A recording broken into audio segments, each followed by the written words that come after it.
Welcome to this week's What to Watch For, presented by C.J. Wilson Mazda, alongside the Hall of Famer Kobe Jones, Joe Tutino, and here we are, what we've been talking about for weeks. It'll be the Galaxy and the Seattle Sounders for the right to the Supporter Shield and the Western Conference title.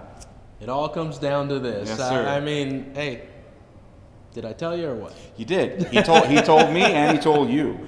So let's talk a little about Seattle first and foremost. They come in, of course, Obafemi Martins is one of their players up for MVP in Major League Soccer. Clint Dempsey, of course, they will play through him.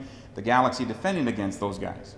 Yeah, I think it's going to be a difficult aspect for the Galaxy really to contain those two. It's very similar to the Galaxy's attack where you have two players that have abilities beyond what we usually see within the league. So they are going to get their opportunities at goal, and it's just really how the Galaxy handles it. If they can minimize that, and for me, I think the best way for the Galaxy is to really minimize, the service into those two players. We know Clint Dempsey is going to drop in deep and try to get on the ball as much as possible. So it's going to be upon, the two Brazilians in the middle. Is going to be Juninho and Sarvis, again, are going to have to pay attention to the regular midfield that Seattle has, but also what's behind them, where Dempsey likes to pop up on the left and the right. They're going to have to be swiveling their heads constantly to make sure that they're in the right lanes to stop the passing. Going back to the game in Seattle, the Galaxy midfield did a great job on Seattle's midfield, and I really thought the Brazilians, as you just mentioned, had a very good game against Ozzy Alonso. They isolated him, and there was a lot of turnovers right there in the center circle in favor of the Galaxy.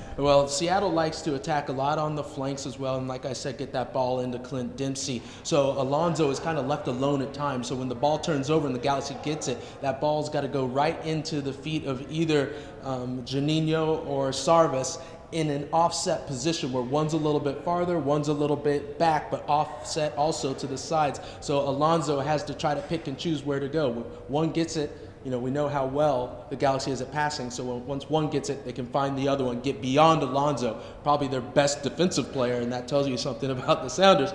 And then all of a sudden you have the freedom to attack because you've put out their best defensive man. The Galaxy should have their lineup fully set for this weekend. Not quite. We're still dealing with a couple of injuries, but when I say fully set, that means the return of Captain Robbie Keane, and the Galaxy are a different team without him. I think we saw that last week. Yeah, we see it's a team that seems a little bit out of sorts at time on the attack about who's going to take control and really lead the team, who gives that little bit of grit, on the team in that front line, and that's different. I mean, we're talking about a world caliber player in Robbie Keane, so that's to be expected. But with him back, that addition that gives that extra spark going forward, and that's when we look at a team where you have Zardes, you have Keane, you have Donovan coming in underneath, where there's just so many weapons that I think is difficult for any team in this league to really find out who to mark, because you mark one or two and put a couple players that way, the others step up and make you pay for it. This also might come down to the super sub. You named him the super sub since he returned to the Galaxy. Alan Gordon had to go the distance against Dallas, but in short stints, 20 minutes, 25 minutes, at this point in his career, he's very productive. Alan Gordon's been very productive. I'm not sure if he likes being called the super sub, but he has been doing an excellent job coming off of the bench for the Galaxy. And like I said, if the game is tied and there's like about 5 or 10 minutes left, just you can turn the TV off until the last minute, and then Alan's going to do something special. So Galaxy, Seattle, right here at StubHub Center. They put in extra seats. Some tickets are still available. We still hope to see you here. You can get your tickets at lagalaxy.com. For the first game, before the next game, that'll decide the Supporter Shield winner. For Kobe Jones, Joe Tutino, thank you for watching this week's What to Watch For, presented by C.J. Wilson Mazda.